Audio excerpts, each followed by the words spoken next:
और हर जन्म में आपने अपने शरीर का त्याग किया, लेकिन तुम देखो मैं तुमसे कितना स्नेह करता हूं। हर जन्म में आपका मुंड लेकर के अपनी माला में जोड़ता हूं और उसी मुंड को अपने गले में डाल करके मैं विचरण करता हूं। क्या एक काम है आपको प्रमाण देने के लिए कि मैं आपसे प्रेम करता हूं, पर ये मुझे बताओ कि आपने एक ही जन्म लिया और मुझे बार बार जन्म लेना पड़ता है। कौन सी ऐसी औषधि है आपके पास जिससे करोड़ों वर्ष चले गए लेकिन आप वही हो, और मुझे हर जन्म में अपने शरीर का त्याग करके एक नया शरीर धारण करना पड़ता है।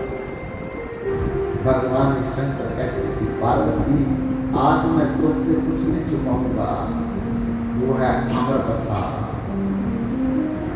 जिसके सुनने से बोलने से हमेशा हमेशा के लिए व्यक्ति जन्म मृत्यु के चक्कर से मुक्त हो जाता है, अमर हो जाता है। तो वो कथा आज तक मेरे को क्यों भी सुनाई? 107 जन्म मेरे चले गए शरीर बदलते बदलते, लेकिन वो अमर कथा आज तक आपने मुझे सुनाई नहीं। अगर सुना देती तो मुझे शरीर ना बदलना पड़ता, शरीर का त्याग ना करना पड़ता। भगवान शंकर बड़ी विनम्र भाव से कहते हैं बिना सुनने की इच्छा ना होने पर वो अमर कथा सुनाई नहीं जाती। आपने किसी भी जन्म में वो अमर कथा सुनने के लिए मुझे नहीं कहा। आज कहा है चलो अभी मैं तुम्हें अमर कथा सुनाता हूं। भगवान शंकर ये बताना चाहते जब तक मन में भाव ना हो, श्रद्धा ना हो, निष्ठा ना हो, प्रेम ना हो, विश्वास ना हो, तब तक कथा सुनने का श्रोता को मिलता नहीं।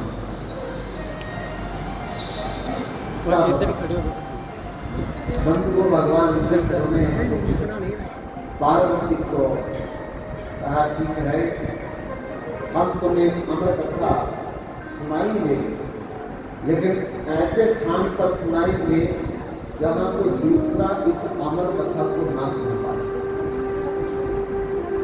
वहां चले तब भगवान शंकर ने अमरनाथ की गुफा में जाकर के ये कथा को सुनाने के लिए अनुमति दी पार्वती।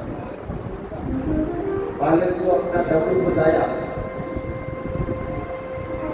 तीसरा नेत्र खोल दिया, कोई भी पहाड़ की चोटी में जानवर पक्षी कीड़ा मकोड़ा सब भाग जाए। तब भी भगवान शंकर को जब संतुष्टि नहीं हुई तो पार्वती से कहा कि अब तुम भ्रमण करके आओ, देखो कोई जीव जंतु कीड़ा मकोड़ा पक्षी जानवर कोई हमारी कथा को ना सुने। बंधु और पार्वती ने पूरे पहाड़ पर विचरण किया, मुआयना किया, लेकिन सब कुछ तो नहीं मिला।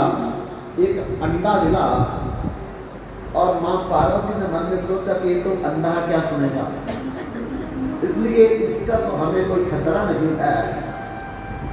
तो उस अंडे के बारे में ना भगवान शंकर को बोला, ना ही उस अंडे को हटाने का प्रयास किया। आकर के बोला कि मैंने सारा भ्रमण करके देख लिया है, कोई ऐसा स्थान नहीं मिला, कोई जीव जंतु जहां बचा हो, अब मुझे आप अमर कथा सुनाइए। बंधुओं इसी मास में जो श्रावण मास है, इसका नाम श्रावण मास पड़ा ही इसलिए है। इसी महीने में इसी मास में भगवान शंकर ने पार्वती को 1 मास तक भागवत की कथा को श्रवण करवाया था। श्रवण करवाने के कारण इस मास का नाम क्या पड़ गया? श्रावण मास।